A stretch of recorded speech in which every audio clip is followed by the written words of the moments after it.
Voilà pour démarrer ce mardi en votre compagnie. C'est un bonheur renouvelé d'être avec vous chaque jour. Et aujourd'hui encore, nous allons dérouler un programme des plus ajustés pour vous. Mardi, vous savez que nous parlons de droit. Aujourd'hui, on va s'arrimer depuis hier même, toute cette semaine, aux physionomies féminines. Aujourd'hui, donc, dans le droit, avec un maître éminent, maître Koné Dogbime, nous parlerons des droits de la femme dans le mariage. Oui, que nous confère le mariage et comment cela se décline concrètement, pratiquement dans la vie de couple. Ben, nous aurons toutes les déclinaisons de ce sujet-là, mais pas que. On a un programme, oui, en amont à dérouler, bien sûr à deux, toujours.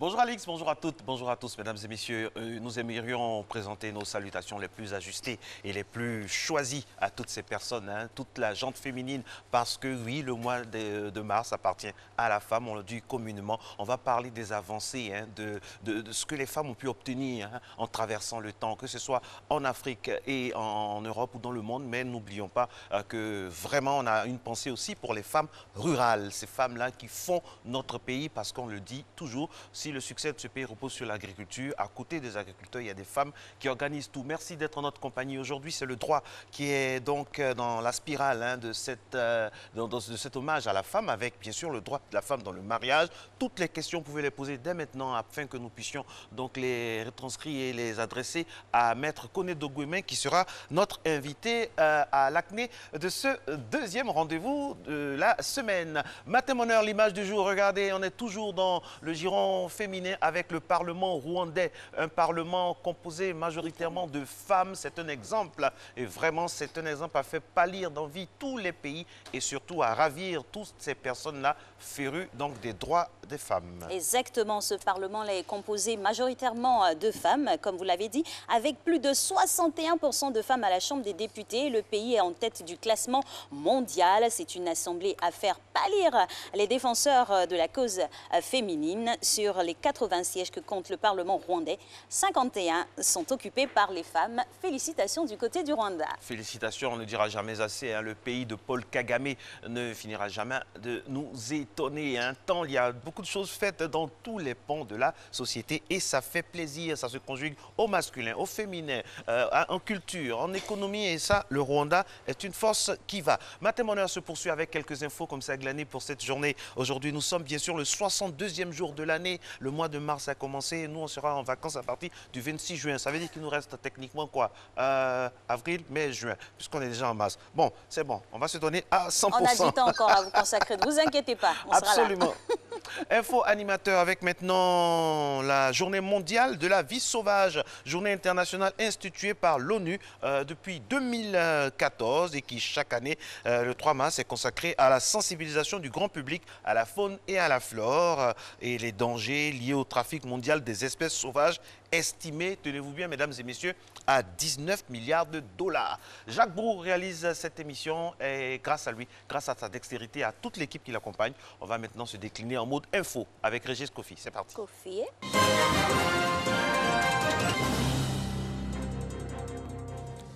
Bref regard sur l'actualité nationale. Madame, monsieur, bonjour. Bonjour à vous également, Alix et Marco. Que faire face à la menace du nouveau coronavirus Covid-19? Le ministre de la Santé et de l'Hygiène publique a rencontré les directeurs régionaux et départementaux de la santé. Un plan de préparation et de réponse au Covid-19 a été présenté aux acteurs impliqués. Salima Toudia nous en parle. C'est une rencontre pour faire peur au coronavirus Covid-19 qui ne doit pas toucher la Côte d'Ivoire. Des propos du ministre de la Santé face aux directeurs régionaux et départementaux de la santé pour traduire l'engagement des autorités dans la gestion de la menace sanitaire. Un plan de préparation et de réponse au Covid-19 a été présenté aux acteurs impliqués. Je voudrais donc pour ce faire vous engager à initier ou renforcer les interventions suivantes.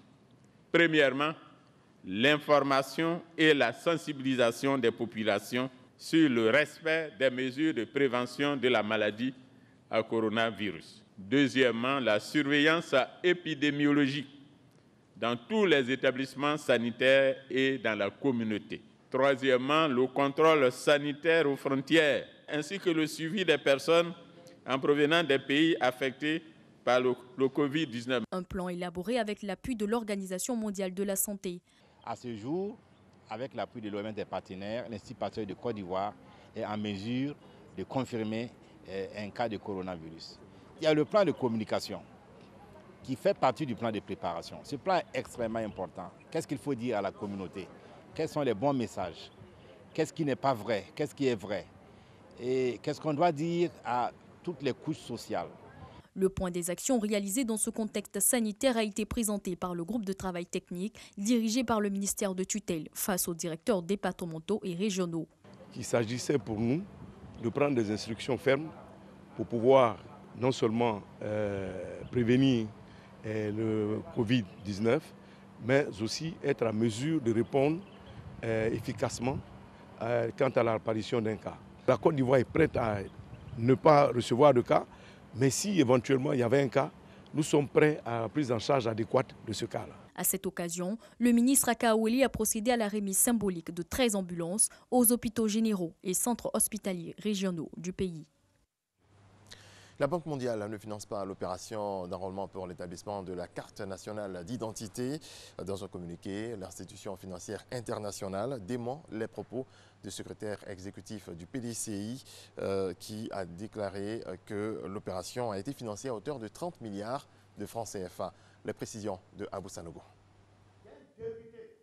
L'affaire fait grand bruit. Maurice Kakougikawe, secrétaire exécutif du PDCI RDA, a annoncé au siège de son parti, au cours d'une conférence de presse, que la Banque mondiale a octroyé 30 milliards de francs CFA au gouvernement pour financer le processus d'établissement et de délivrance des cartes nationales d'identité. Le dimanche 1er mars, la représentation ivoirienne de la Banque mondiale a réagi. Elle a assuré ne pas financer l'opération de renouvellement de la carte nationale d'identité. Dans un communiqué, l'institution financière internationale dément les propos tenus par le secrétaire exécutif du PDCI. Contrairement aux récentes allégations, la Banque mondiale ne finance pas le processus de délivrance de cartes nationales d'identité en Côte d'Ivoire et n'a pas octroyé 30 milliards de francs CFA au gouvernement ivoirien pour l'établissement de cartes d'identité biométriques avec puce. La Banque mondiale aide cependant certains pays de la communauté économique des États d'Afrique de l'Ouest, CEDEAO, y compris la Côte d'Ivoire, dans le processus de mise en place d'un numéro d'identification unique à travers le projet d'identification unique pour l'intégration régionale et l'inclusion WIRI. Par ailleurs, l'ONESI, l'Office national de l'état civil et de l'identification en Côte d'Ivoire, tient à rassurer la population et fait savoir que l'opération a commencé et les pétitionnaires qui le désirent peuvent se diriger vers les centres les plus proches. Consommation de drogue en milieu scolaire, le ministère de l'Éducation nationale engage la lutte. La direction régionale Abidjan 2, qui couvre les communes de Treichville, Koumassi, Marcory et Port-Boué, organise des campagnes de sensibilisation et de renforcement de capacité des acteurs du système éducatif. Didier Nguessan. Éradiquer la violence et la toxicomanie en milieu scolaire. C'est l'objectif de cette campagne de prévention et d'accompagnement pour la non-consommation de la drogue et autres stupéfiants en milieu scolaire initiée par la direction régionale Abidjan 2. Nous avons jugé opportun que les encadreurs de nos structures puissent avoir l'information juste sur la consommation des stupéfiants, les types de stupéfiants qui existent, les méthodes pour s'en sortir, les centres de désintoxication qui existent, pour mieux encadrer nos enfants, pour anticiper dans l'action et appuyer correctement la cellule antidrogue du ministère de la Sécurité. La drogue est un fléau qui fait des ravages en milieu scolaire. Nous-mêmes, en tant que parents, mais aussi acteurs politiques, nous devons nous engager aux côtés des acteurs de l'éducation pour lutter contre ce fléau. Et en venant ce matin, c'est vraiment de montrer que je suis engagé aux côtés de tous ces acteurs pour que nos enfants ne s'adonnent plus à ces fléaux qui mettent en péril leur vie. Le personnel enseignant et d'encadrement des communes d'Abidjan Sud verra ses capacités renforcées, tandis que les élèves et parents d'élèves seront sensibilisés sur les risques de consommation de drogue. Lancée le 15 janvier dernier au lycée moderne de Treichville, cette campagne a déjà permis de former 200 personnes. Point final, on se retrouve à 6h30. Merci à vous pour ce bref regard de l'actualité nationale. Et nous partons avec bien sûr le coach Diabaté pour sa partition fitness de ce jour.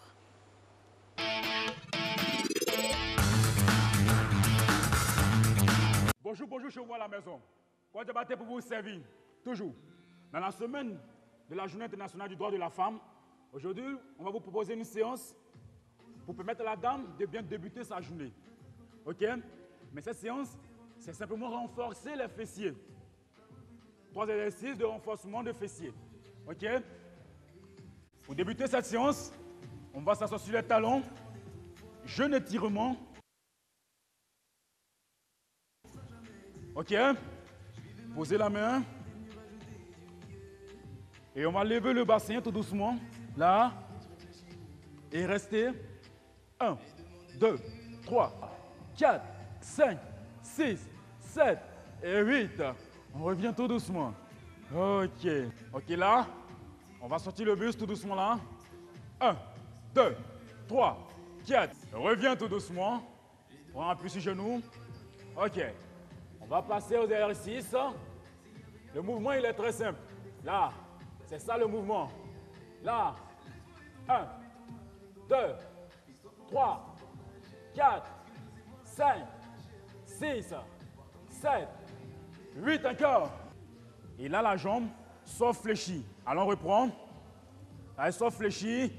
Voilà, sort fléchie, monte bien. 1, voilà. 2, 3, 4, sort bien. 5, 6. OK, et pause. On va travailler l'autre jambe. L'autre côté. 2, 3, 4 et go. 1, doucement. 1,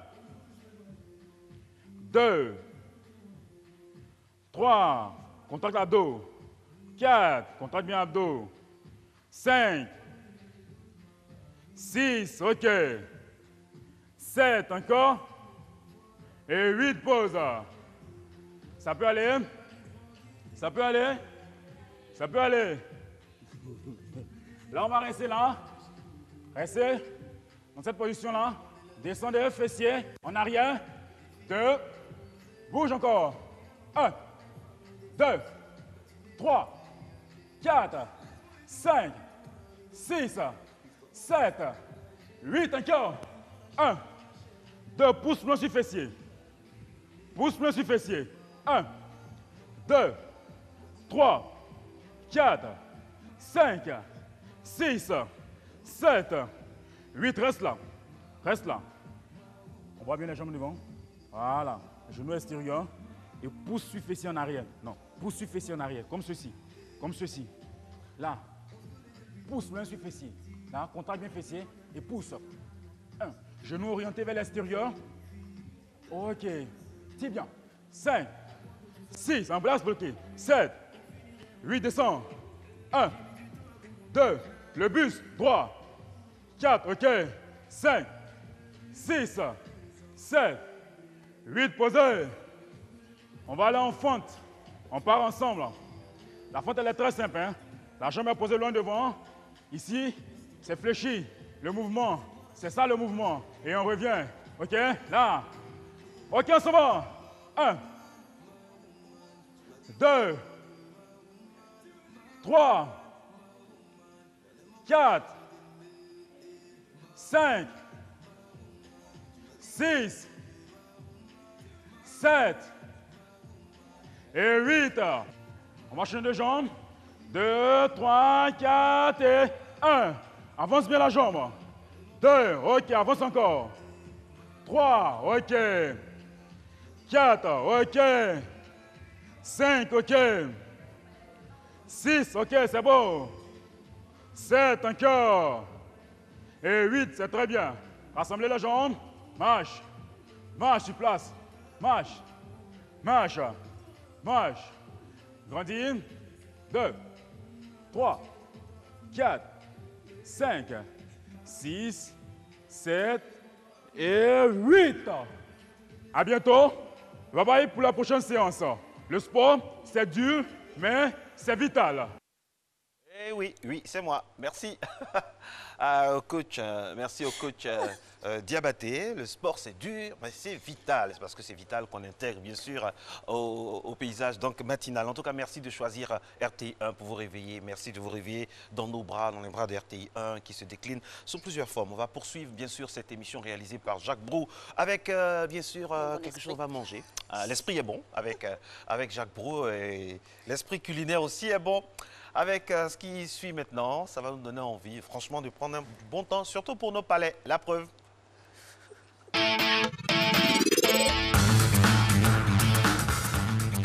Et d'un même esprit, on part dans nos assiettes pour déguster ce matin une salade d'haricots verts. Voilà, ainsi bonnement présentée comme une salade classique. Celle-là se fait à base de haricots verts et peut contenir également des œufs, plusieurs ingrédients, des légumes, voilà, ou de la viande hachée. C'est autorisé aussi, hein, avec notre docteur Envo qui incite bien sûr à la consommation des protéines et c'est riche en fibres. Bon pour le matin. Absolument. Et puis aussi, hein, pour en ajouter aux valeurs thérapeutiques donc, des haricots verts, c'est très bon pour le foie. Ça purifie le foie et c'est très très bon, surtout accompagné d'un bon poisson le soir. C'est pour dire que c'est aussi bon en dîner. Bon poisson, un bon poisson bien fait au four avec des haricots verts. Et puis sur le côté, pommes de terre sautées, ça fait du bien. Ou même pommes de terre vapeur. Avec des tomates cerises. Bon, avec des tomates cerises, tout ça. Ah, mesdames et messieurs, ça donne envie. On espère que vous avez à la bouche. Et puis toutes nos excuses à tous nos frères, à toutes nos sœurs de confession chrétienne catholique qui observent le jeûne. Nous respectons votre jeûne, mais le conducteur de l'émission aussi. Matin Mona se poursuit maintenant la suite avec le rendez-vous de l'œil de lynx, celui qui regarde les journaux de très très loin et qui les lit pour vous. Chaque matin, c'est sa mission. Renaud Kobi est avec nous, la revue de presse. Let's go.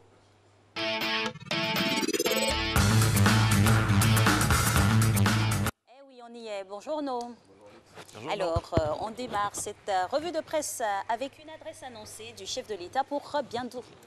Oui, c'est ce qu'indique le matin avec cette une. À 7 mois de la présidentielle, Ouattara va livrer un important message aux Ivoiriens. Le confrère révèle pourquoi le président de la République réunit les députés et les sénateurs ce jeudi à la Fondation Félix Houphouët-Boigny de Yamoussoukro et souligne que la réforme de la Constitution n'est pas à l'ordre du jour de cette rencontre. Et oui, et l'Inter nous conduit dans les arcanes du pouvoir.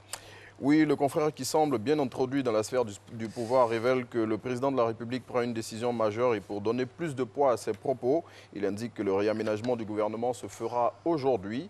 À ce sujet, il souligne que les ministres ont été verrouillés pendant 4 jours. Et Fratmat a convié un ministre de la République en la personne de M. Mamadou Tsouri.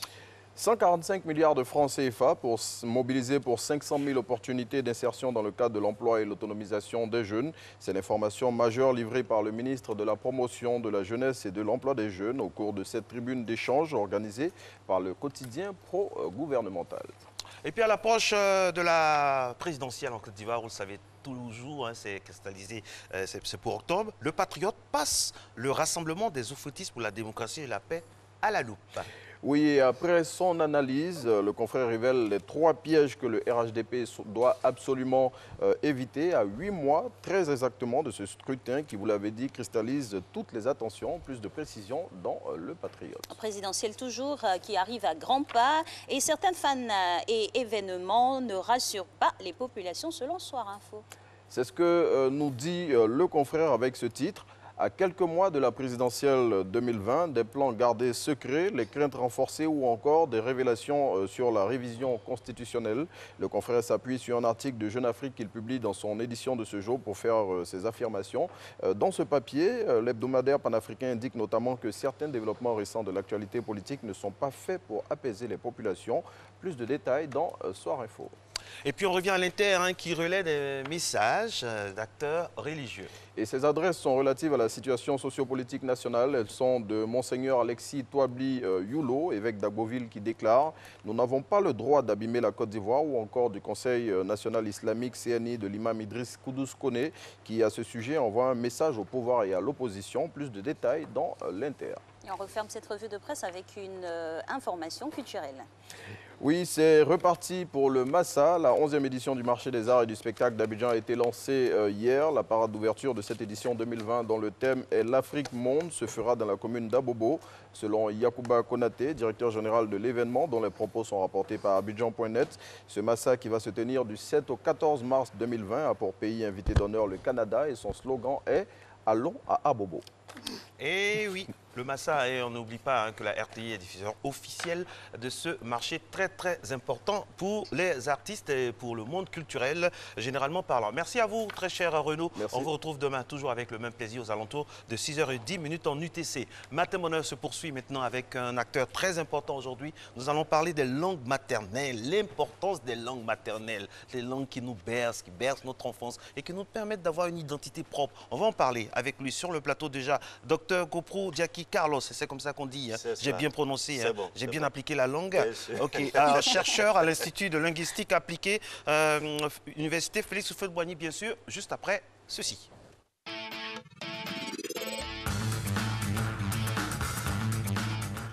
Bonjour à vous, docteur. On aurait pu converser dans nos différents dialectes, mais ce n'est pas sûr que tous nos téléspectateurs comprendraient tellement il y a à foison de langues en Côte d'Ivoire. Alors parlons de l'importance de langue maternelle avec la langue officielle, le français. Qu'est-ce que c'est que la langue maternelle déjà? Alors, la langue maternelle, c'est en principe, je veux dire en principe, la langue de la naissance. La langue qui nous a vu naître, la langue qu'on n'a pas apprise, mais qu'on a acquise. Voici succinctement définie la langue maternelle.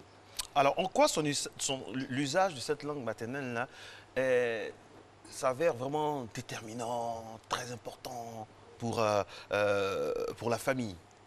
Voilà, pour la famille, la langue maternelle nous donne une identité.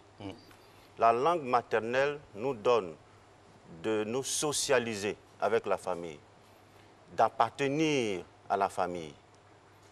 Imaginez un Ivoirien, Wobé, Bété ou Malinké, qui va en Chine et qui parle chinois, dans une famille chinoise. Regardez la façon dont cette personne sera accueillie. Cette personne sera adoptée. Et puis imaginez de l'autre côté, l'effet inverse. Un Chinois qui parlerait mon Bété. Il sera peut-être plus mon frère que le Bété avec qui je suis tous les jours. Ça nous donne de nous attacher à la famille. Alors, en quoi la langue maternelle peut-être concourir au développement personnel et on va dire, psychique du pratiquant? Alors, personnellement, quand vous parlez votre langue maternelle, pour vous-même, vous êtes heureux. Vous êtes fier de vous-même. Moi, je suis Bété. Je parle parfaitement Bété. Imaginez la joie qui m'anime quand je parle Bété. Et si je ne comprenais pas Bété, je serais dérangé dans ma tête, franchement.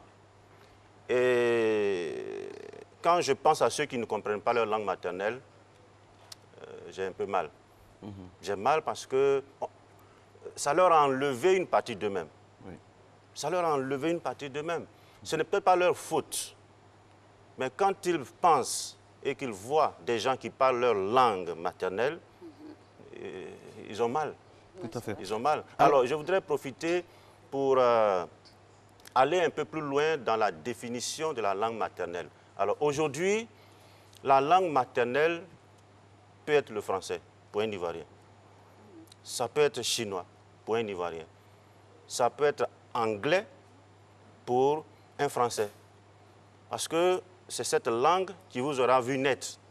Et ils sont nombreux comme ça en Côte d'Ivoire, des Ivoiriens qui ont aujourd'hui pour langue maternelle le français. Ce n'est plus le Wobé, ce n'est plus l'Atié. Bien que les deux parents soient Atié, eux, ils sont nés en français. ils évoluent en français.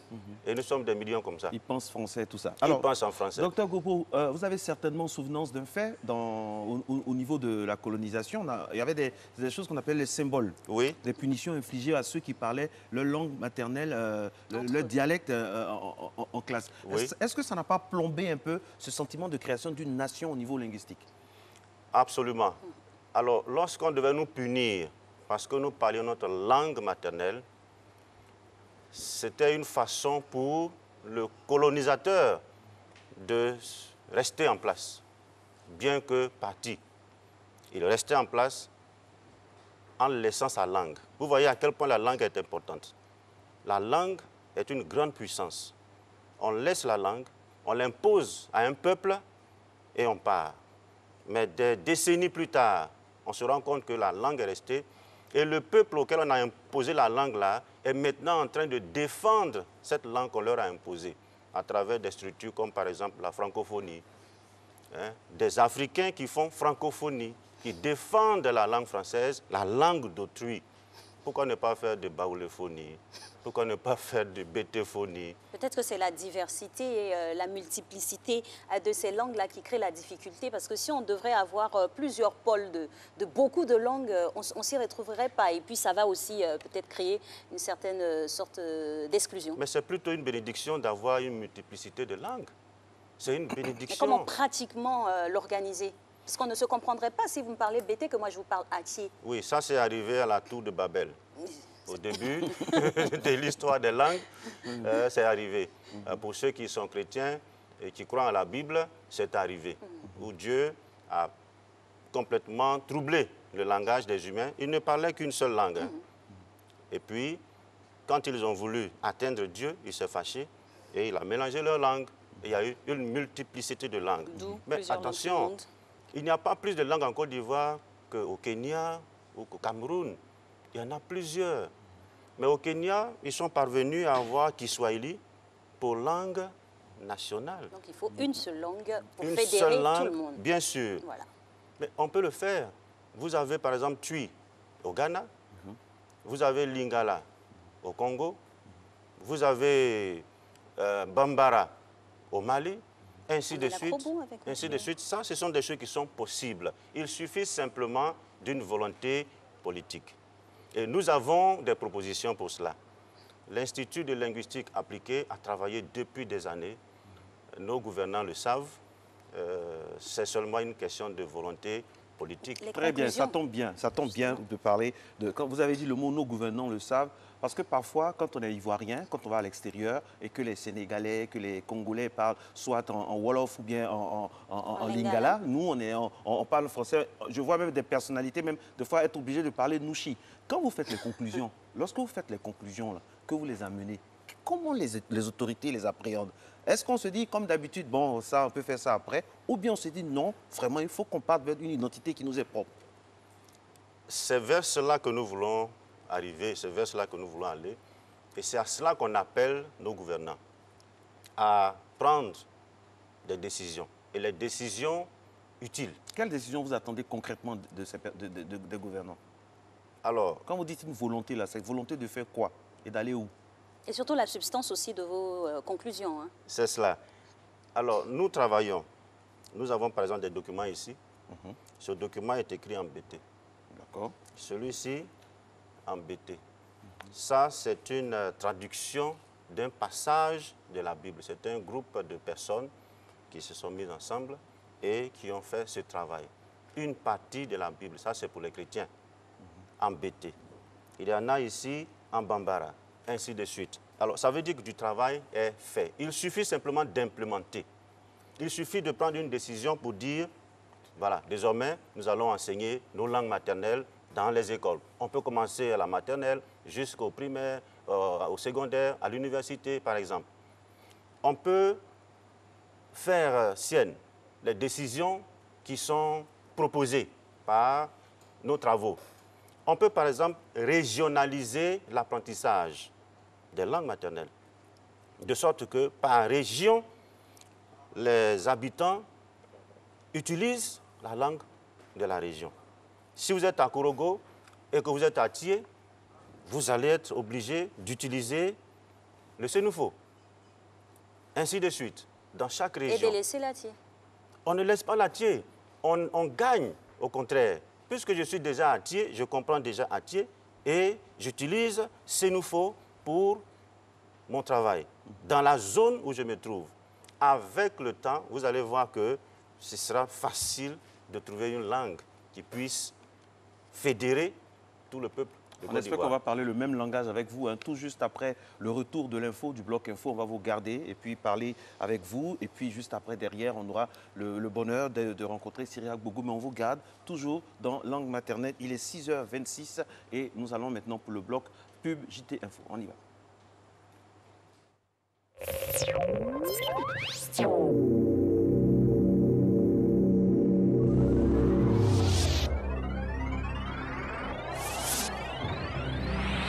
En 2020, je vais au Massa. Du 7 au 13 mars, au Massa Jazz Festival, tous les soirs, les plus grands virtuoses de la planète jazz offriront des concerts exceptionnels. Paco Seri, Balaké Sissoko et Vincent Segal, Sekou Bembe Diabaté, Chérif Soumano, Mfali Kouyaté, Gino Sitson et bien d'autres sur la scène du Palais de la Culture et de l'Institut français. Tarif 10 000 francs CFA, VIP 20 000 francs CFA. Billets en vente sur ticket.abidjan.net, à l'Institut français, au siège du Massa, au Palais de la Culture et dans d'autres points de vente habituels. En 2020, je vais au Massa Jazz Festival.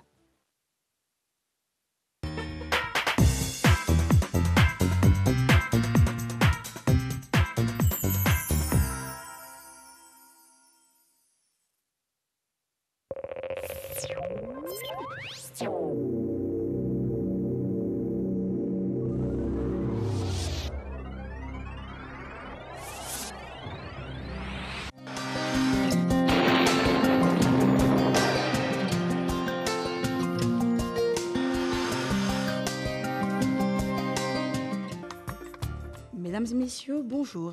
Au cours de cette matinée, les régions du littoral, du sud forestier et de la bande centrale seront intéressées par un temps progressivement ensoleillé sous un ciel partiellement nuageux. Au nord, le début de période sera dominé par de la brume sèche.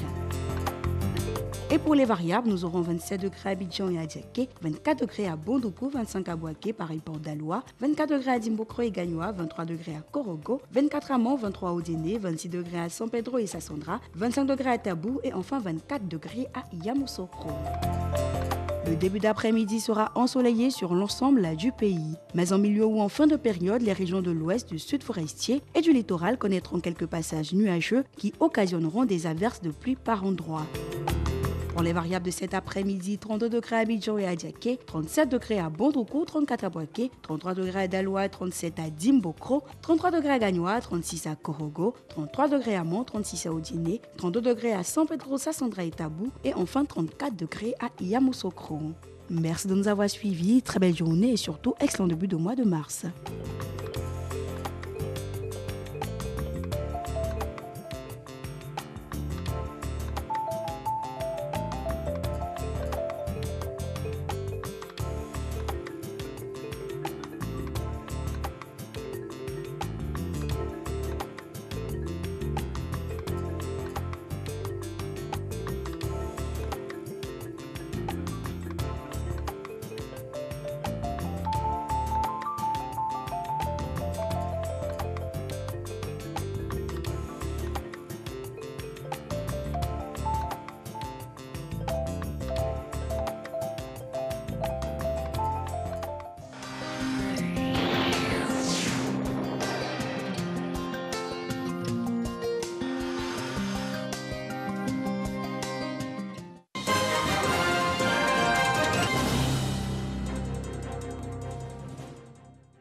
De retour dans Matin Bonheur pour développer l'actualité africaine. Bienvenue, bonjour à tous si vous nous rejoignez. On démarre au Sénégal. Le pays a annoncé son premier cas de nouveau coronavirus. Il s'agit d'un Français qui est rentré à Dakar mercredi sur un vol en provenance de la France. Regardons. Il s'agit, je l'ai dit tantôt, d'un patient de nationalité française, marié et père de 2 enfants, qui vit au Sénégal avec sa famille depuis plus de 2 ans. Il a séjourné en France, précisément à Nîmes et à la station de ski de la région d'Auvergne-Rhône-Alpes dans la période du 19 au 25 février 2020. Premier cas confirmé également en Tunisie, c'est un quadragénaire tunisien ayant contracté la maladie en Italie. Il est arrivé par la mer de ce pays d'Europe. Selon le ministre de la Santé, les mesures sanitaires et humaines concernant la famille du malade et les personnes à bord du bateau seront prises.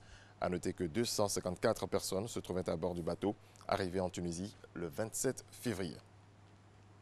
Au Nigeria, au moins 50 personnes ont été tuées dans une attaque dans les villages de Kerawa, Zareyawa et Marina, dans le district d'Igabi, dans l'état de Kaduna.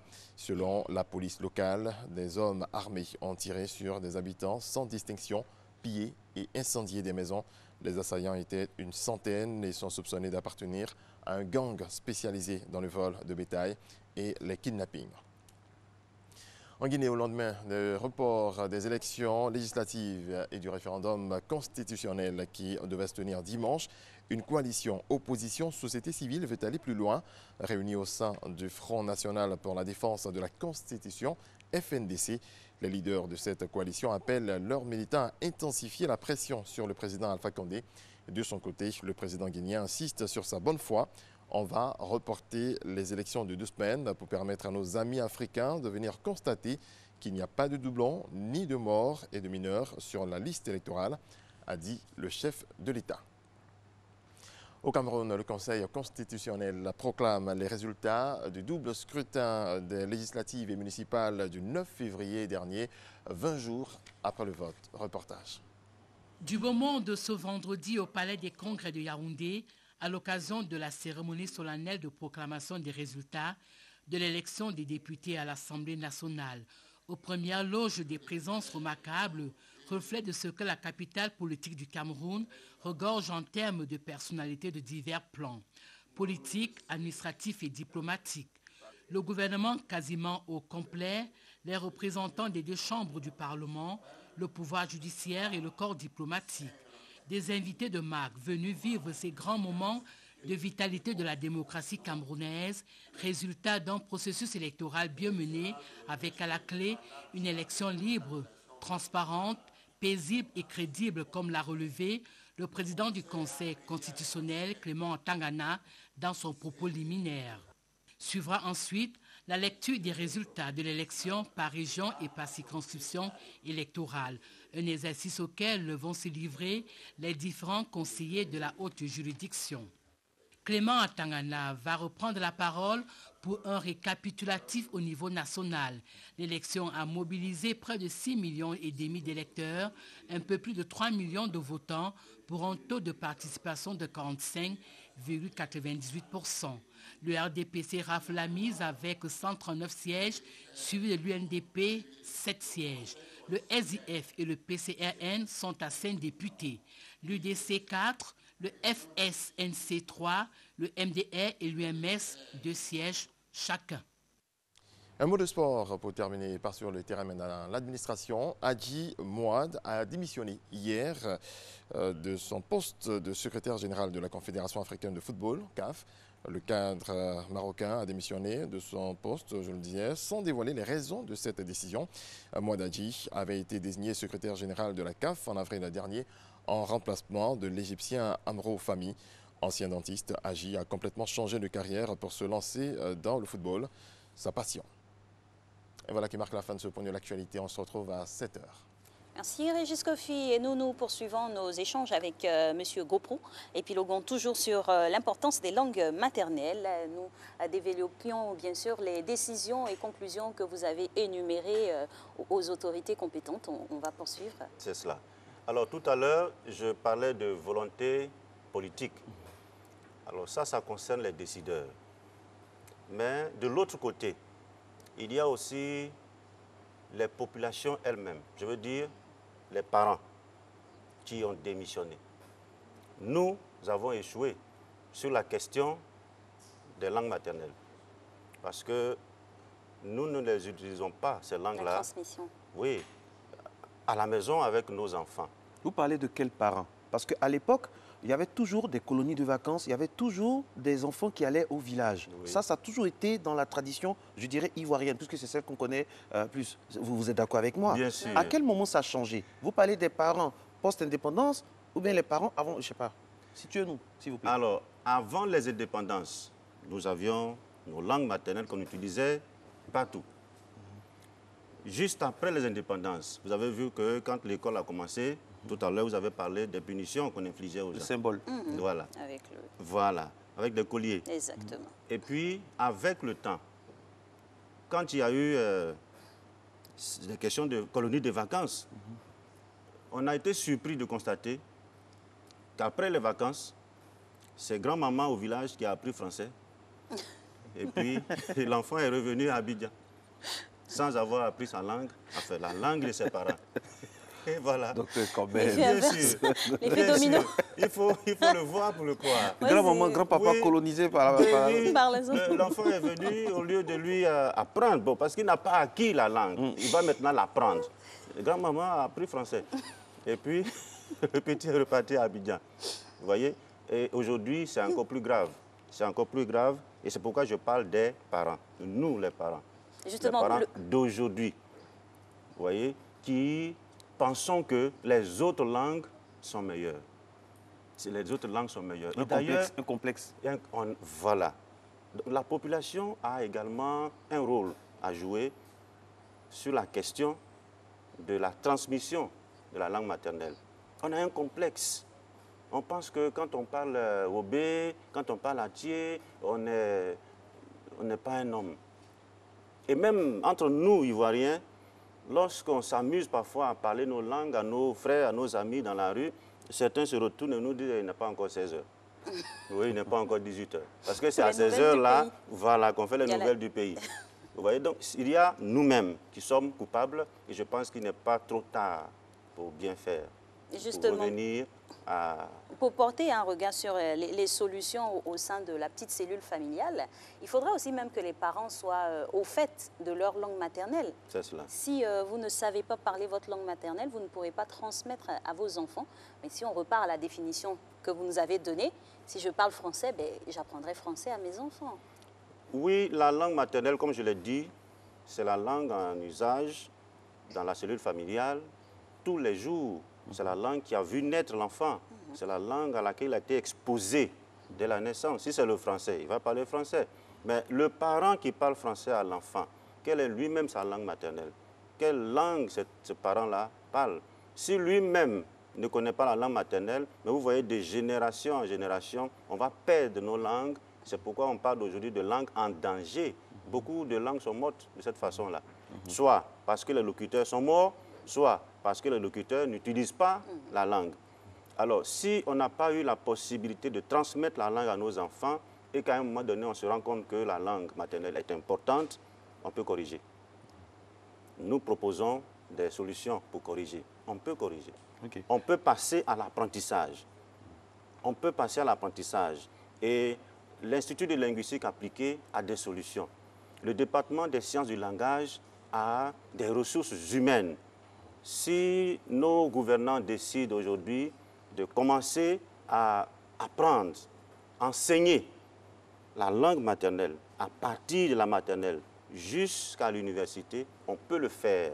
C'est fait au Kenya, c'est fait dans certains pays. Justement, j'allais en venir, vous le disiez dans mes pensées, parce qu'il y a une étude justement au Kenya et en Ouganda qui a montré que les enfants en bas âge, lorsqu'ils apprennent bien leur langue maternelle à rimer à l'anglais, ils ont des résultats bien plus bons à l'école. Bien, on apprend vraiment mieux que dans sa langue maternelle.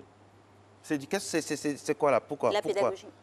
Ce n'est pas forcément la pédagogie. C'est une nature plurielle qui enrichit. Oui, c'est naturel. Imaginez un peu ce que nous avons vécu avec les mathématiques, les sciences physiques, les naturelles, tout ce qu'on nous a appris à l'école, qu'on a eu du mal à retenir. Imaginez qu'on vous apprenne ça dans votre langue, dans la langue de votre naissance. Mais on a fait l'expérience ici avec École Intégrée, projet École Intégrée, et qui a donné de très bons résultats. Très bons résultats. Apprenez les mathématiques à l'enfant Sénoufo, en Sénoufo. Il est meilleur. De loin meilleur. Apprenez les sciences naturelles, apprenez n'importe quel sujet à un enfant dans sa propre langue, il sera excellent, imbattable. Mais c'est naturel. C'est ça, la force de la langue maternelle. Et vous voyez ceux qui parlent anglais, qui ont l'anglais comme langue maternelle. Mais ils ont fait des fusées, ils ont fait des avions, voilà, ils ont fait beaucoup de choses. Il y a une Chinois. unicité au niveau de la langue. Oui. Il faut avoir une langue. Vous parlez bien sûr ici d'ébauche de solutions par rapport à la langue, mais si on n'en a pas une seule, comment un instituteur pourrait apprendre en même temps BT, Malinké, Sénoufo, Dida, en même temps dans une même classe? Mais je crois qu'à ce niveau-là, des recherches ont été faites avec monsieur de l'Acrobou, celui qui développe l'Acrobou, par exemple. C'est au Krouba, je ne sais plus. Akrouba, c'est ça, Akrouba. Voilà. Oui, les langues ne se développent pas forcément comme ça. Voilà, Akrouba, c'est bien, mais j'ai suivi un peu ce monsieur, mais qui ne se fait pas aider, malheureusement. Et vous voyez, nous sommes une population de peut-être 40 millions d'habitants. Vous allez apprendre à Akrouba, à 40 millions d'habitants seuls, ça ne marche pas comme ça. Et puis, les langues sont vivantes. Il faut fédérer les synergies. Hein. Bien sûr, fédérer les synergies et il faut travailler ensemble. Travailler ensemble. Et nous proposons la régionalisation dans l'apprentissage. Et ça peut aider. Ça peut aider. Absolument. Et ces décisions viennent de nos décideurs. Ça, c'est une très bonne esquisse déjà de ce qu'on peut avoir. Mais en tout cas, force est de reconnaître que les langues maternelles constituent une véritable richesse pour nous, en ce qu'elles nous permettent d'avoir une nature plurielle qui a implicitement des résultats sur tout ce qui est productivité. Merci infiniment à vous, docteur Goprou. On reviendra avec vous à d'autres occasions pour développer ce sujet très important qui, je sais, vraiment intéresse plus d'un. Matin Bonheur se poursuit, mesdames et messieurs, maintenant, pendant qu'il est 6h42. J'aurais tellement voulu vous dire ça en Agni, mais bien, malheureusement, ce ne sera pas très exact. L'intention sera, mais ce ne sera pas très exact. Salutations fraternelles à toutes les personnes qui nous regardent, de Mbato, de Tiemelekro, de Bongwanou, de Lagnébi, Tiassa aussi. Lui, il parle très bien le BT, c'est un Beatle, comme on dit, il s'exprime très bien. Cyriac Bogou, notre spécialiste digital qui est avec nous aujourd'hui, on va parler des MOOC. Qu'est-ce que c'est? Pourquoi ça retourne? Eh bien, on y va.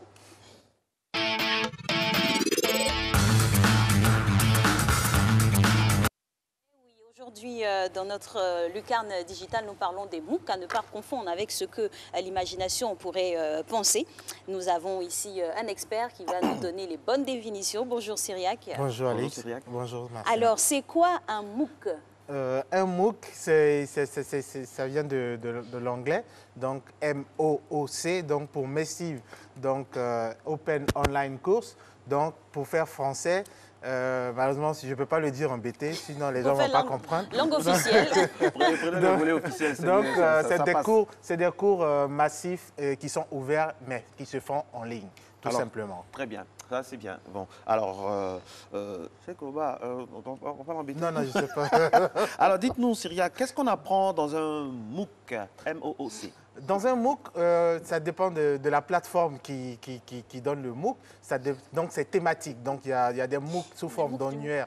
Donc, si vous avez Internet, cherchez MOOC francophone. Vous allez voir sur cette plateforme-là, il y a diverses thématiques qui sont données par rapport à ces MOOC-là. Donc, ça peut être dans la technologie, dans la cuisine, dans les langues, dans la religion, dans plein, il y a tellement de sujets là-dedans. Et ça, en fonction de ce que vous voulez apprendre, que vous partez sur un MOOC et vous allez voir, on va vous demander de vous inscrire et de suivre le cours c'est bien défini en tout cas. Et toujours dans le prolongement de nos échanges depuis ce matin, là, le MOOC, il est libellé généralement en anglais. Est-ce qu'il faut impérativement maîtriser la langue de Shakespeare pour pouvoir aller sur les MOOC? Non, c'est pour ça que j'ai pris l'exemple des MOOC francophones. Sinon, la plus grande partie des MOOC les plus connus au monde sont malheureusement anglophones, donc tels que Coursera, et EDX et plein d'autres, Khan Academy, tout ça c'est en anglais. Mais il y a d'autres aussi qui sont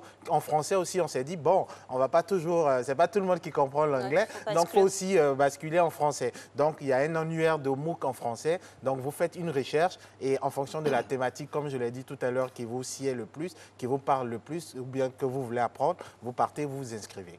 Ça commence à m'intéresser, je commence à en être MOOC. Alors, peut-on passer donc ces examens avec le MOOC, hein? Parce que franchement, quand vous parlez comme ça, je deviens de plus en plus MOOC de votre explication, mon très cher. Donc, non, avec le MOOC, c'est comme si on était à l'école. Donc, il y a un professeur qui donne des cours. Généralement, les cours sont donnés via une vidéo qui l'explique. Donc, il explique le contenu du cours. À la suite de cela, il y a des exercices qui sont demandés de rendre. Donc, on vous demande de rendre des exercices à une date bien précise. Donc, les MOOC peuvent durer, ça dépend de la durée de la plateforme du cours en question. On se dit peut-être en 6 semaines, en 4 semaines, vous avez besoin d'apprendre cela. Donc, vous inscrivez. Et chaque semaine, à la fin de chaque semaine, il y a une évaluation en fonction de la thématique qui a été donnée en cours de semaine. Donc, c'est vraiment ouvert. Tout le monde peut s'inscrire de partout, mais sauf qu'on le fait avec Internet. Bien sûr, donc il y a un cycle académique bien défini Il y a un cycle académique bien défini. C'est bien organisé. C'est bien organisé, mais pour l'apprenant, et moi-même je parle, là je suis un MOOC aussi, il faut beaucoup de discipline.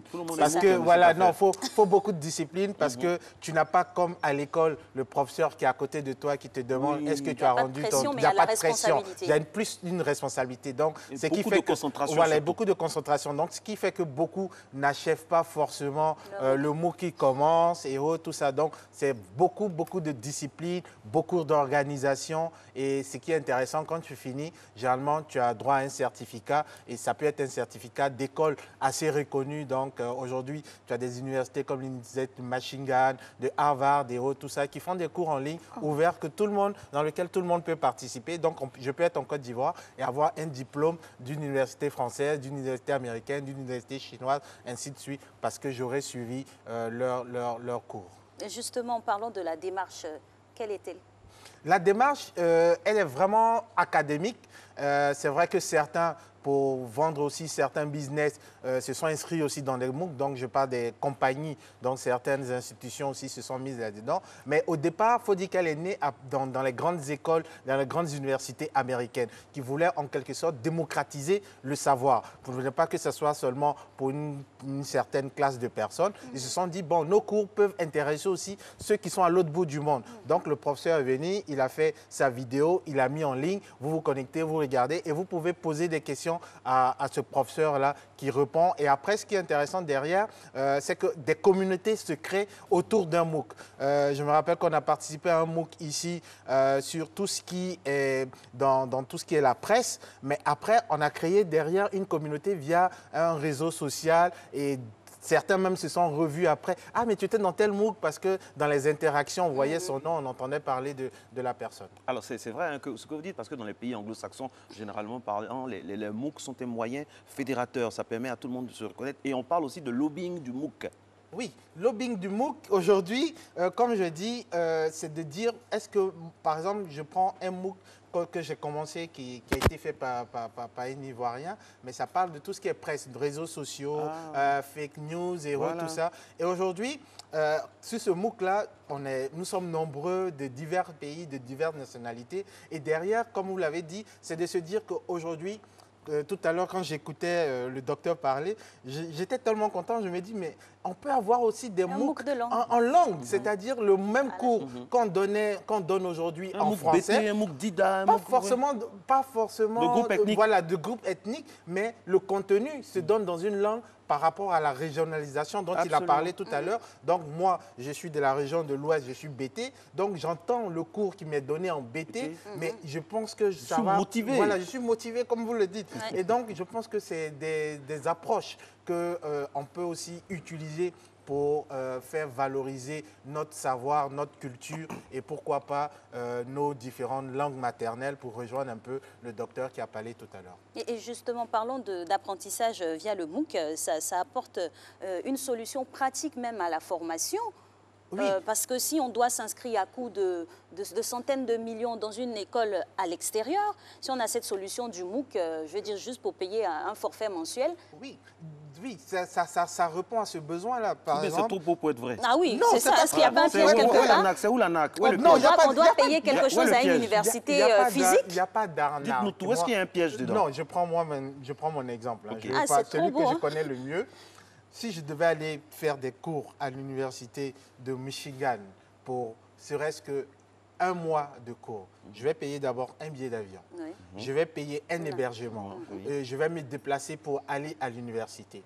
On me dit non, Syriac, tu as la possibilité de faire ce même cours pour lequel tu voulais te déplacer depuis n'importe où, pas seulement ton salon, même dans le même dans le Baka, pendant que je suis allé dans les embouteillages. Donc, je peux me connecter et faire ce cours-là. Il suffit d'être vivant seulement. Voilà, il suffit d'être vivant. Et à la fin, on me donne un certificat signé de cette école-là qui est reconnue aujourd'hui dans certaines plateformes comme LinkedIn. Tu peux linker ton certificat. On ne paye rien. Voilà. Souvent, certains sont payants, certains sont gratuits. Faut tous dire. Non. Je préfère. Non, il y a certains qui sont payants. Il y a des MOOC payants et des MOOC gratuits. Quand tu vas sur l'inscription, on te dit de payer quelque chose que tu sais que tu ne peux pas payer. Tu vas, il y a d'autres gratuits. Finis gratuit là d'abord, maintenant tu vas aller sur payant. En tout cas, non, je sais pas. Dirige-toi vers le MOOC gratuit, ça serait une bonne solution. C'est mieux d'être MOOC gratuitement que mais après, quand tu fais le ratio entre ce que tu devais dépenser si tu partais sur place et ce que tu gagnes, je pense que souvent, ce n'est pas grande chose. On te demande souvent pour le certificat de payer $50 ou bien 50 € pour un certificat qui est donné par une école très reconnue. Je pense que c'est... On a dès lors survolé la question qui suit. Hein. Est-ce qu'il faut s'inscrire dans une université physique pour pouvoir participer à un MOOC? Non, pas forcément de s'inscrire sur une université physique. Il y a aujourd'hui, c'est d'aller sur l'université qu'on recherche et de savoir s'ils offrent des cours en ligne. Et on s'inscrit directement sur leur plateforme qui sont, comme je l'ai dit, donc vidéo, tests et autres, tout ça. Alors, moi j'ai un souci. Hein. Tout ce qu'on dit là depuis, on sent que les anglo-saxons ont une avance sur nous. Et ça, regardez le MOOC, c'est déjà en anglais. On va le traduire en français. Mais à quand notre tour, à quand notre victoire francophone? Donc c'est pour ça qu'on doit faire notre MOOC aussi en langue. Peut-être aussi ça va les intéresser, ils vont venir faire pour nous aussi. Oui. Non, mais je pense qu'ils sont plus en avance. Oui. C'est vrai. La culture anglo-saxonne, vraiment. Ils ont la culture du savoir, du partage. Parce que comme je disais, souvent j'aime dire à quelqu'un, j'ai dit, supposons que c'était un Africain qui avait découvert Internet, à quel stade Internet serait aujourd'hui? Ça allait être du copinage, non, ça allait être un peu comme un fétiche. On allait mystifier l'affaire. Ils allaient mystifier la chose. Mais eux, ils sont dans une culture de partage. Vous savez, plus tu partages, plus tu reçois. Franchement. Donc, je pense que c'est à nous aussi de se dire, qu'est-ce qu'on peut apporter aux autres? Donc, de faire cette réflexion-là. Et je pense que les réflexions, elles se font. Maintenant, après, derrière, il y a tout un accompagnement qu'il faut. Il y a, comme il a dit tout à l'heure, une volonté politique qu'il faut. Sinon, les réflexions, ça se fait. Aujourd'hui, si on veut faire un MOOC en BT, en Nani, en Djoula et autres, tout ça, mais après, peut-être, il faut une validation au niveau étatique. Des privés peuvent le faire. Mais si on veut le faire via des grandes écoles, des universités, des groupes scolaires et autres, il faut vraiment une validation au niveau des différents ministères. Et ça, est-ce qu'ils vont le donner? C'est une grande question. That is the question. Alors, Syriac, on a parlé de l'apprentissage via MOOC avec plusieurs pays. Vous savez que le monde, on a différents fuseaux horaires.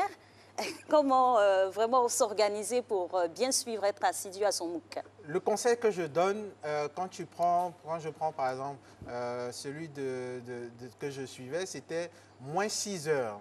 Donc moins 6 heures. Mais ce qui est intéressant dans les MOOC, faut le dire, le contenu est déjà là. Donc peu importe l'heure à laquelle vous vous réveillez, vous pouvez venir. Maintenant, après, il y a des animations. Comme j'ai dit tout à l'heure, on peut poser des interactions directes. Donc, le professeur peut dire, je vous connectez-vous aujourd'hui, mardi, à partir de 19h. Donc, 19h de chez eux, ça peut faire 3 heures du matin, 5 heures du matin. Tu es obligé de te connecter pour suivre et parce que tu veux poser une question, tu veux qu'ils te voient, ainsi de suite, ainsi de suite. OK. En tout cas, c'est ce qu'on constate, hein, c'est que les MOOC sont vraiment d'une importance capitale et c'est très, très utile. Alors, Syriac, pour résumer un peu, pour globaliser un peu, MOOC, comment parlant, si vous me passez l'expression, qu'est-ce qu'on y gagne et puis qu'est-ce qu'on peut dire aux jeunes, à tous ceux qui, de toutes les catégories qui nous regardent, en quoi le MOOC peut les aider à être plus MOOC de leur carrière professionnelle? Oui, en quoi ça peut les aider d'être plus MOOC de leur carrière professionnelle? C'est d'utiliser aujourd'hui leur forfait Internet pour bon escient, pour se former, pour ceux qui sont dans une certaine carrière professionnelle, d'avoir des aptitudes qui peuvent défendre dans leur CV. Donc, en faisant ces MOOC, on vous remet quand même un certificat à la fin, donc qui peut être reconnu par certaines institutions et qui sont souvent reconnus même par certaines institutions. Donc, ça vous donne un plus. Donc, vous avez un plus du savoir que vous venez d'acquérir. Vous avez un plus de, comment je vais dire ça, du diplôme que vous avez en plus de ce que vous avez déjà étudié. Donc je pense qu'on y gagne. Mais comme je l'ai dit, la vraie difficulté, c'est vraiment de s'organiser et d'être discipliné afin de terminer son MOOC. Parce qu'on peut bien le commencer et être les deux premières semaines, généralement, selon les statistiques, les gens abandonnent généralement après 2 semaines. Donc si tu as pu franchir ce cap-là, je pense que tu peux. Et une fois qu'on finit un MOOC, ce que j'ai constaté, on veut faire un autre, ainsi de suite. Et c'est plus de connaissances qu'on acquiert. En tout cas, une vraie aubaine pour toute personne aspirante à de la formation et pourquoi pas à un poste. C'est dire que quand on est sanctionné de son diplôme de MOOC, on peut le faire prévaloir dans toutes les institutions. Oui, surtout quand c'est des universités assez reconnues. Donc, on peut le prévaloir, on le met. C'est vrai que c'est un certificat qui délivre, ce n'est pas un diplôme en tant que tel, mais qui est souvent reconnu par certaines entreprises. Nous en sommes MOOC. Merci infiniment. Alors voilà, c'était le sujet du jour digital. Merci à vous Cyriaque Boubou pour cet échange fructueux-là. Nous on part pour une courte pause publicitaire et puis Régis Kofi fera son dernier flash.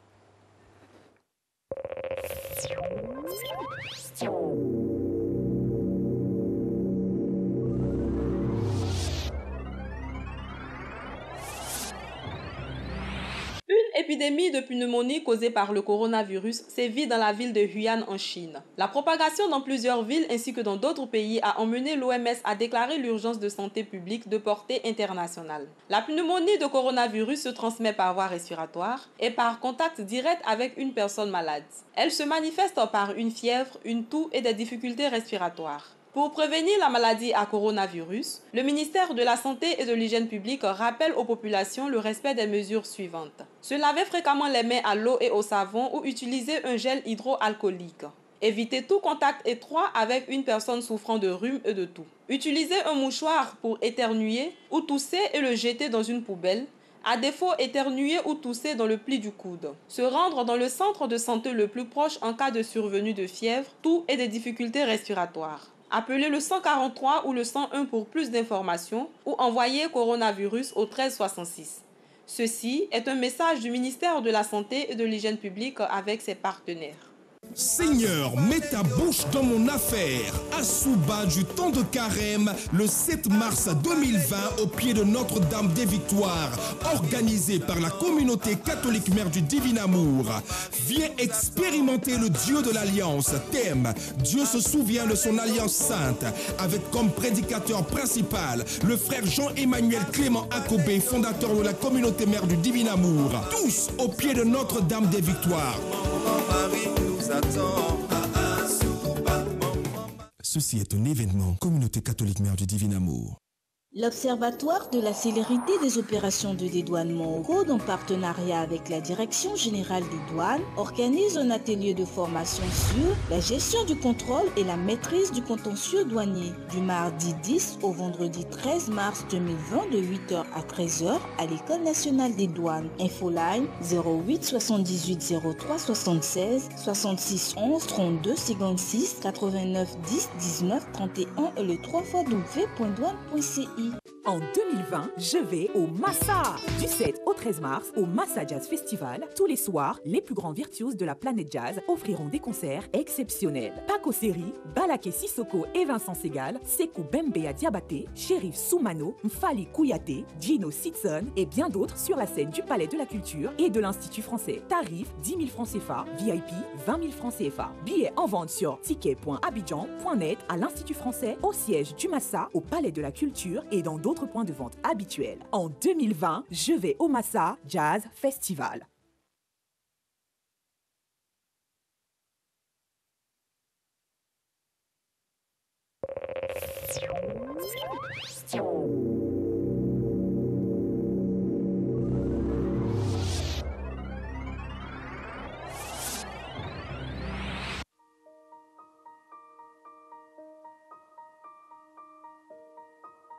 On retient que nous avons fait beaucoup pour dire beaucoup de choses aux téléspectateurs qui avaient envie d'en savoir davantage. Nous avons fait un long chemin en décryptant l'actualité au quotidien, en jetant un regard objectif et réaliste sur notre société.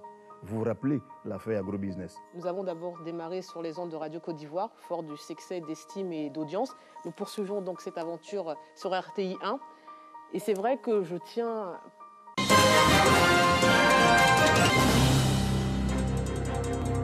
Merci de nous rejoindre dans ce dernier point de l'actualité d'un matin bonheur consacré à l'international. Le bilan de l'épidémie de coronavirus a dépassé les 3000 morts hier lundi. La France, nouveau foyer aigu de la contamination en Europe, recense 130 cas et 2 morts. Le stade 2 est déclenché. L'Organisation mondiale de la santé OMS a porté en fin de semaine le niveau de la menace à très élevé, son degré maximum. Elle a averti que se croire à l'abri du Covid-19 serait une erreur fatale.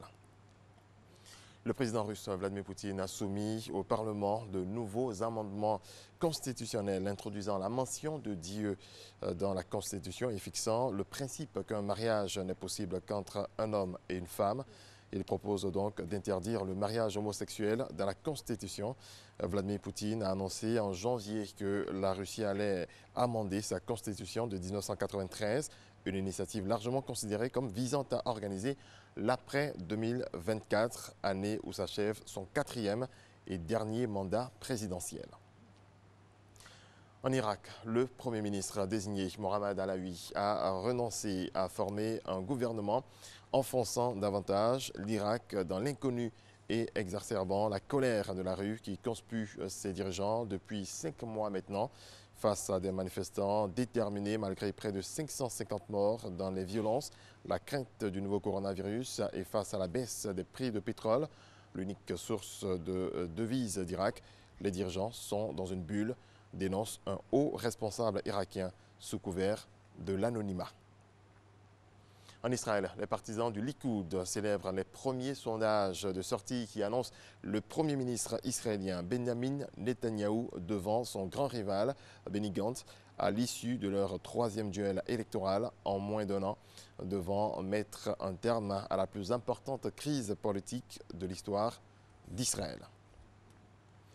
Bientôt, des millions de migrants se dirigeront vers l'Europe. C'est ce qu'a dit le président turc Erdogan. À cet avertissement, la chancelière allemande Angela Merkel répond « Il est inacceptable que le président Erdogan et son gouvernement expriment leur mécontentement, non auprès de nous en tant qu'Union européenne, mais sur le dos des réfugiés », a déclaré la dirigeante, alors qu'Ankara s'efforce d'obtenir un appui occidental en Syrie.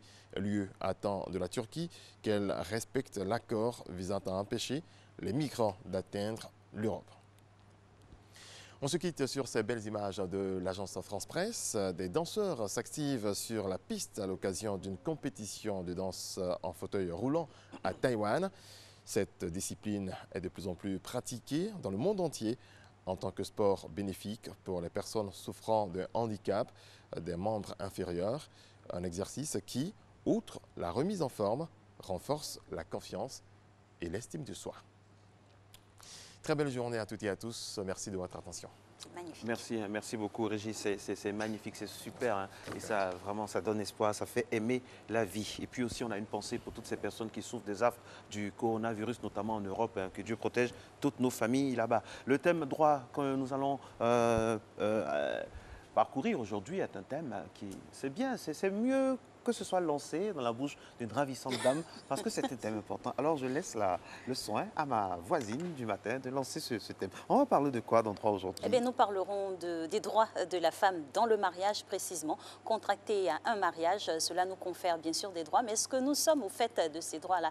Effectivement, Maître Koné Dogbemin nous instruira sur la question. Avec joie, on va essayer de tout noter avec bien sûr de l'assiduité, juste après le jingle.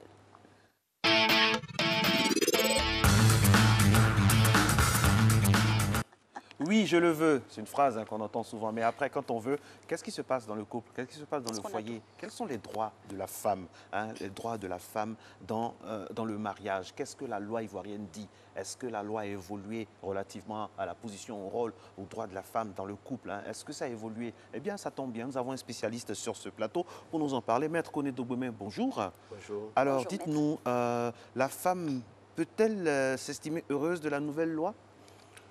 Merci beaucoup. C'est la journée de la femme. Je souhaite une bonne fête à toutes les femmes, toutes les mamans, nos sœurs. partout dans le monde, c'est particulièrement aux femmes avocates. C'est dimanche. Je suis voilà, du corps de... En prélude. Voilà, je n'aurai pas bien le temps de les voir le dimanche, parce que moi je suis là aujourd'hui. Alors donc la femme peut s'estimer heureuse. Effectivement, les droits de la femme sont des droits que la femme obtient après d'âpres luttes dans tous les domaines. Et dans le foyer également, la femme lutte pour avoir les droits qu'elle a eus. Et la loi lui confère les droits et elle doit d'abord être instruite, sensibilisée de ses droits et ensuite pouvoir les réclamer. Alors, dans la nouvelle loi, il y a de nouvelles donnes. Et, par exemple, il y a maintenant, nous passons la diade, c'est-à-dire le fait que l'époux et l'épouse sont ensemble dans le foyer, voit l'entrée d'une sorte de triade, parce que le juge peut intervenir en cas de crise, lorsqu'il s'agit, par exemple, de la décision sur le domicile conjugal. Le domicile conjugal, l'époux n'est plus le seul à décider. Évidemment, la loi ne le dit pas expressément, mais on peut déjà imaginer que cela va ressentir pour la femme la nécessité de pouvoir participer au paiement du loyer. Parce que dans l'état antérieur, l'époux choisissait librement le foyer. Et lorsque ce foyer présentait des dangers d'ordre physique ou moral pour elle, pour les enfants, elle pouvait être autorisée à avoir un domicile séparé de ceux de son époux. Mais maintenant, lorsqu'il y a cette mésentente, le juge intervient et il choisit en fonction d'un ensemble de critères, des critères qui sont dans l'intérêt de la famille, c'est-à-dire les emplois, etc., les moyens financiers. Et il est clair que la femme va devoir participer dans la gestion, dans le paiement, dans le règlement de ce loyer. Mais c'est aussi une dignité, voilà, pour la femme. Exactement. Alors, question suivante, c'est de savoir concrètement que gagne la femme dans cette nouvelle relation de foyer. Ce qu'elle gagne dans cette nouvelle relation de foyer, dans cette innovation, il y a eu, bon, à mon sens, 7 innovations majeures. La première dont je viens de parler, il y a aussi la possibilité désormais de la nullité du mariage, l'annulation du mariage, c'est-à-dire le démariage. Et ce démariage s'entend du fait que il y a 2 éléments nouveaux, 2 motivations nouvelles, qui sont d'une part l'impuissance physique, biologique de l'époux à pouvoir remplir ses obligations conjugales. C'est une cause d'annulation du mariage si cette impuissance était antérieure et qu'elle a été cachée à l'épouse. Ou par exemple l'infertilité de l'époux, lorsque cette infertilité existait avant le mariage et que cette infertilité a été cachée à l'épouse. Évidemment, cela concerne l'homme et la femme. Il y a aussi la possibilité pour la femme de pouvoir recevoir de son époux, parce que ça c'est un droit peut-être du mari, mais aussi il y a un droit caché de la femme derrière, la reconnaissance des enfants hors mariage. Voilà, la formule a totalement changé, mais peut-être on va y revenir plus tard. Mais déjà donc sur ces éléments-là, il y a donc cette possibilité pour la femme, cette innovation. Il y a également, comme je disais, il y a l'innovation donc par rapport à la possibilité, donc la gestion commune du foyer, l'annulation du mariage, la liberté de rédiger un contrat de mariage, parce qu'on pense généralement que c'est l'homme qui a des biens, et qui va prendre une femme en charge, mais force est de reconnaître qu'il y a des femmes qui, du fait de leur travail, du fait de leur famille, ont des biens, d'immenses biens, et la rédaction du mariage permet l'introduction d'un régime. C'est-à-dire il y a le régime de séparation, le régime de communauté. Maintenant, il y a la possibilité pour la femme, pour les époux, de rédiger un contrat de mariage qui va venir soutenir, et bien entendu, cette réalité. Et même, allons plus loin, en sortant un peu du droit du mariage, notamment dans la succession, la femme bénéficie désormais, quel que soit le régime matrimonial, elle bénéficie d'une part des biens de son conjoint. C'est vrai que ça choque les femmes que l'homme aussi puisse bénéficier des biens de sa femme lorsqu'elle décède. Mais la moitié, ça dépend de s'il y a des enfants ou s'il n'y a pas d'enfants. S'il y a des enfants, eh bien, voilà, c'est la quantité disponible qui part à la femme. Mais s'il n'y a pas d'enfants, c'est la moitié des biens du mari qui vont directement à la femme. Ça, c'est un droit formidable. Énormément d'avancées. Merci, maître. Matin Bonheur, c'est la thématique droit aujourd'hui. Nous allons poursuivre cette fois avec un micro-rue proposé par notre reporter. Les liens du mariage offrent des droits à la femme dans le foyer. En Côte d'Ivoire, ces droits en faveur de la femme ont connu une évolution pour une gestion harmonieuse de la famille. Quels sont ces droits et puis, est-ce qu'au fait, ils sont réellement respectés au quotidien?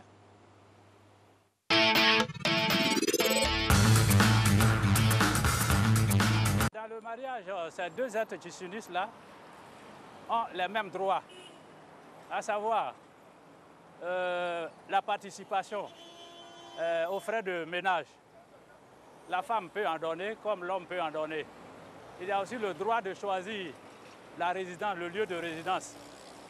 La femme peut en proposer comme l'homme aussi peut en proposer. Dans l'ensemble, ça va. L'homme a accepté que la femme soit assise sur le même banc que lui, de nos jours, sauf dans le milieu rural. Nos parents, il y a la culture, les coutumes qui constituent aujourd'hui encore, malheureusement, une pesanteur. En réalité, le droit ivoirien reconnaît que la femme et l'homme ont les mêmes droits. D'ailleurs, quand on fait une étude un peu plus poussée, on reconnaît quelques droits un peu plus à la femme par rapport à l'homme. C'est ce qu'on appelle souvent en droit la discrimination positive. Malheureusement, ce n'est pas ce qu'on constate en Afrique parce que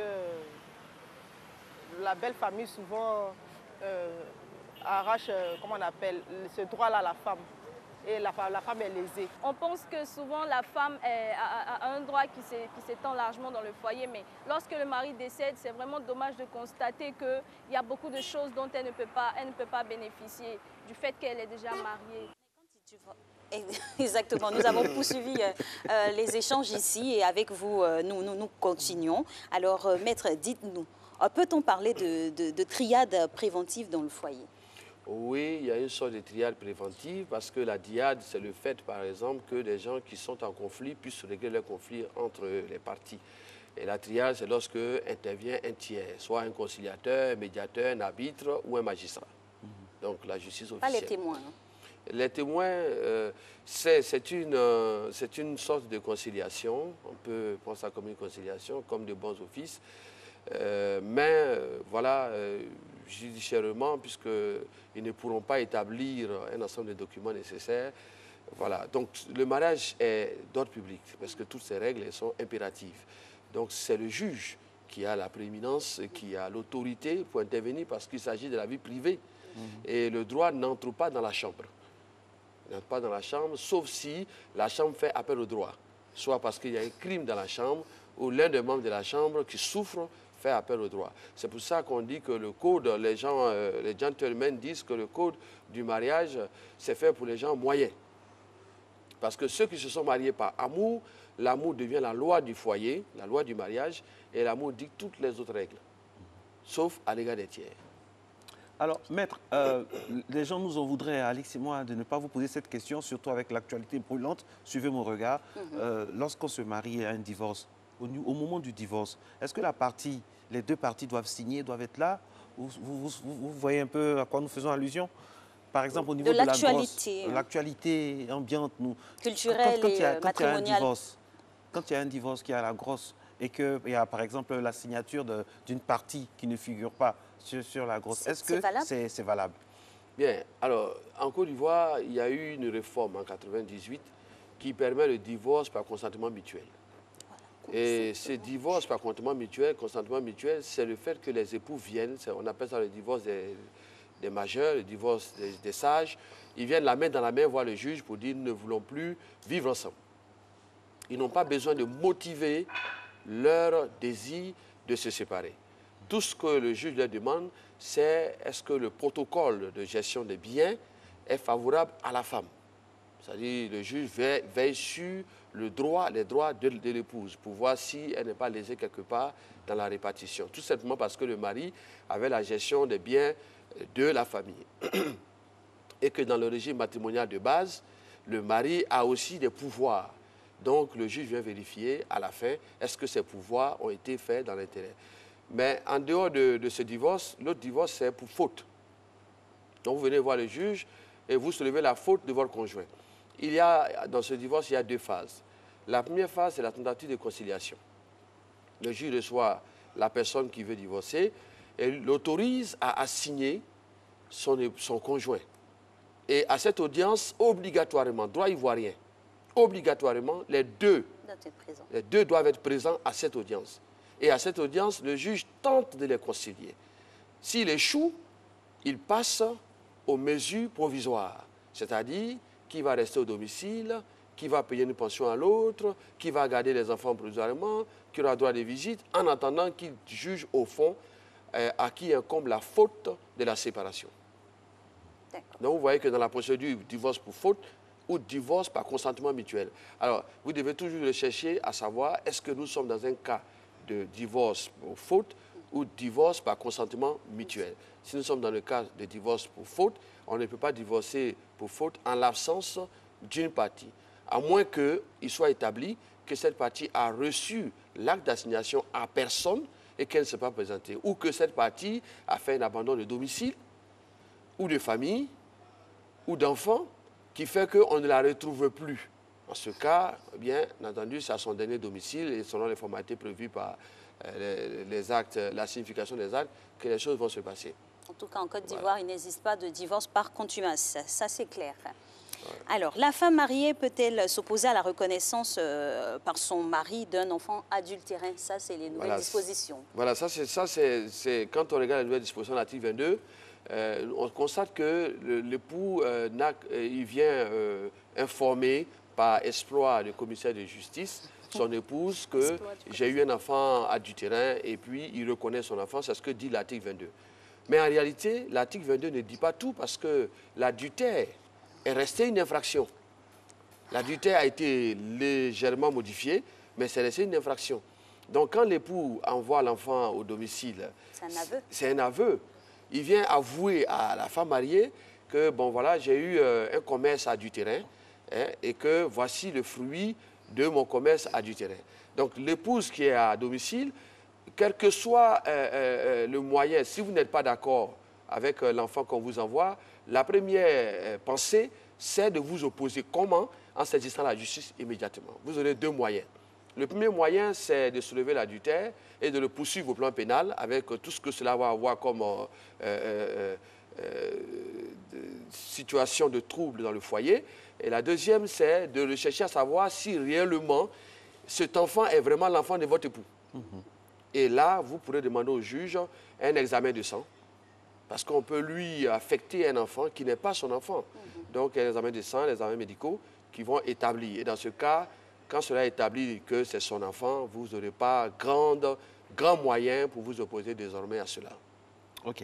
Alors, Maître, vous avez dit à l'entame de votre intervention, les regards sont cristallisés sur la journée internationale des droits de la femme, pas la journée de la femme, journée internationale de défense des droits de la femme. Alors, Maître, est-ce qu'au vu de tout ce qu'on voit là, de tout ce qui est ambiant dans le microcosme juridique, est-ce qu'on peut dire en Côte d'Ivoire qu'il y a lieu de se réjouir des droits des femmes? Oui, il y a lieu de se réjouir en Côte d'Ivoire. Il y a lieu de se réjouir. Est-ce que c'est appliqué aussi? Oui, il y a une application parce que la jeune fille va à l'école. Et dans presque tous les domaines de la vie sociale, il y a des femmes qui occupent de hauts rangs de responsabilité. Et la femme se sent souvent l'égale de l'homme. Mais ce n'est pas un acquis. La femme doit continuer à se battre. Vous voyez, la première femme avocate en France, elle a pris, c'était une femme exceptionnelle, Mme Jeanne Chauvin. Elle a eu 2 licences, elle a fait 2 baccalauréats, elle a fait un doctorat en droit, elle s'est inscrite au barreau, l'ordre des avocats a rejeté sa demande, elle a fait appel, elle s'est présentée à l'audience avant d'être avocate, elle a commencé à se défendre à la cour d'appel de Paris, et jusqu'à ce qu'une loi vienne à son secours. Vous voyez? Donc, lorsque la femme commence à se battre, lorsque la femme entre dans des milieux qui sont des milieux masculins, on a le sentiment qu'il faut qu'elle soit un peu plus que l'homme. Et c'est un peu cela qui est dérangeant. Peut-être qu'il faudrait une femme présidente qui permettrait peut-être un jour que, par ce symbolisme assez fort, on puisse savoir que la femme, c'est avant tout la mère. C'est notre mère, c'est notre sœur, c'est notre épouse, c'est notre amie. La femme, sans elle, il n'y a pas la vie. La femme, c'est la vie. Exactement. Et il faudrait même que les femmes aussi en prennent conscience, parce que c'est là la plus grande difficulté. Prendre conscience de son potentiel et travailler à l'avancée et au développement des droits, sans complexe ni agressivité vis-à-vis du sexe opposé. Voilà, éviter la guerre des sexes, mais savoir qu'il y a une solidarité nécessaire. Parce que le droit de la femme, c'est exactement comme le droit du travail, ce sont des droits qui sont nés dans la lutte et qui se maintiennent par la lutte. Alors, pacifique. Dans le ratio pacifique, absolument, Alice, vous avez raison. Dans le ratio nombre d'avocats, quand on veut faire un peu le distinguo entre les hommes et les femmes, il y a un souci même au niveau des magistrats, tout ça. Qu'est-ce qu'il faut faire à votre niveau, dans votre famille juridique, là, pour qu'il y ait encore plus de vocations suscitées? Bon, il faut ouvrir largement, parce que, comme je l'ai dit pour le cas de Mme Jeanne Chauvin, déjà on avait accepté des femmes médecins à son temps, on avait accepté des femmes pharmaciennes, on avait accepté des femmes professeurs, mais on n'acceptait pas des femmes avocates. La justice se fermait aux femmes, vous voyez. Et les femmes... La justice est toujours fermée. Hein? C'est fermé aux femmes, pour des raisons qu'on ignore. Mais aujourd'hui, la justice est vraiment ouverte aux femmes. Quand vous voyez Maître Kopli Boni, la première femme avocate de Côte d'Ivoire, c'était un modèle pour nous tous, un symbole. Elle a été très courageuse. Quand elle nous raconte un peu ce qu'elle a vécu, comment elle a défendu à l'intérieur du pays des clients qui ne voulaient pas d'une femme avocate parce que pour eux, voilà, ils disaient même, ils allaient même plus loin. Ils disaient, c'est vous que vous pouvez nous envoyer, la commission d'office, pour nous défendre. Mais c'est qu'on est foutu. Vous voyez, donc vous voyez un peu, il y a tout cela, mais il faut... On vient de loin, hein? On vient de loin. Ouais. Surtout On vient de loin. Mais la justice, au niveau du barreau, il y a un travail qui est fait, un travail très intéressant qui permet qu'il y ait cette parité et le genre. Parce que lorsque nous faisons des commissions, des comités, on exige toujours qu'il y ait des femmes. Parce qu'il y a une sensibilité féminine qui ne peut pas être là quand la femme est absente. En tout cas, c'est un sujet qui est saisissant et qui nous occupe, d'autant plus que le thème national aujourd'hui, c'est l'apport des femmes pour des élections apaisées. Nous savons que cette année-là est très délicate pour tout le pays. Quel serait le rôle que vous voudriez voir prendre les femmes dans le processus? D'abord, c'est un rôle de mère, un rôle d'épouse, un rôle de conseillère. Parce que celui qui éduque une femme éduque un peuple. Et il serait bien que les femmes puissent conseiller les hommes politiques pour aller à l'apaisement, qu'elles puissent conseiller les enfants, qu'elles puissent conseiller la société. Les femmes, dans la vie politique ivoirienne, les femmes ont joué un rôle très éminent depuis la marche des femmes, le Grand Bassam, depuis toutes les marches et les interventions des femmes. Parce que aussi, lorsque la société est en peine, parmi les personnes qui souffrent le plus, il y a les femmes. Même quand elles ne sont pas atteintes directement, ce sont elles qui ont perdu un mari, qui ont perdu un enfant. Et les femmes ont besoin de pouvoir s'impliquer dans la vie politique, mais sous l'angle de la pacification. Et elles ont un rôle, et je pense qu'elles ont un pouvoir, et qu'il y a une place toute faite pour elles. Okay. Maître Koné Dogmeme, pour récapituler un peu votre passage sur ce plateau par rapport aux femmes, qu'est-ce qu'une femme doit savoir avant d'aller se marier? C'est vrai. Avant d'aller se marier, la femme doit savoir... relativement à ses droits, bien sûr. Elle doit savoir que le mariage, comme le voulait le droit canon, ça tourne autour du copula carnalis. Et le copula carnalis exige quand même que la femme sache, est-ce que mon époux est en bonne santé? Oui. Est-ce qu'il est en bonne santé physique? Et il ne faut pas hésiter, ça ne doit pas être un tabou, de faire des examens médicaux, de part et d'autre, pour que vous puissiez savoir la vérité. L'amour n'empêche pas la vérité. On doit savoir la vérité et assumer cette vérité. Il faut assumer son choix. Voilà. Et il y a des gens qui ont dit, j'ai marié quelqu'un qui avait le sida, qui avait telle maladie, mais je l'ai marié en connaissance de cause. Et l'amour ne doit pas être cet amour aveugle et insensé, mais un amour qui a les yeux ouverts, qui est rationnel, qui est logique, mais ça n'empêche pas la flamme de l'amour. Ensuite, la femme doit savoir que j'entre dans une relation, juridiquement, j'ai des obligations. Et l'obligation principale, ce sont les devoirs conjugaux, les devoirs de la chambre. Et ces devoirs exigent de la femme qu'elle puisse accepter une nouvelle réorganisation de sa propre vie et savoir aussi que la liberté a un pendant qui est qu'on ait fini de réaliser tout ce qu'on doit faire. Et tout ce qu'on doit faire, c'est participer aux charges du foyer, quand on peut, en fonction de ses proportions.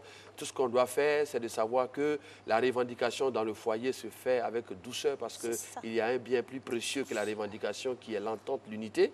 Voilà, c'est toutes ces choses-là que nos mamans ont supportées pendant des années, mais il y a des excès contre lesquels la femme ne doit pas se taire. Elle ne doit pas accepter d'être une femme battue. Merci, maître. Vous êtes d'un bon conseil, c'est le moins qu'on puisse dire. Merci infiniment. Maître Koné Dogwemen, doublé donc d'un excellent conseiller matrimonial sur ce plateau avec qui nous avons eu plaisir à parcourir ce dernier couloir de matinale matrimonial. Merci d'être resté en notre compagnie. C'était l'état du droit, surtout de l'état du droit de la femme au sein du mariage. Nous, on a dit oui. On vous souhaite un très bon parcours sur RTI 1 tout au long de ce mardi. Au revoir.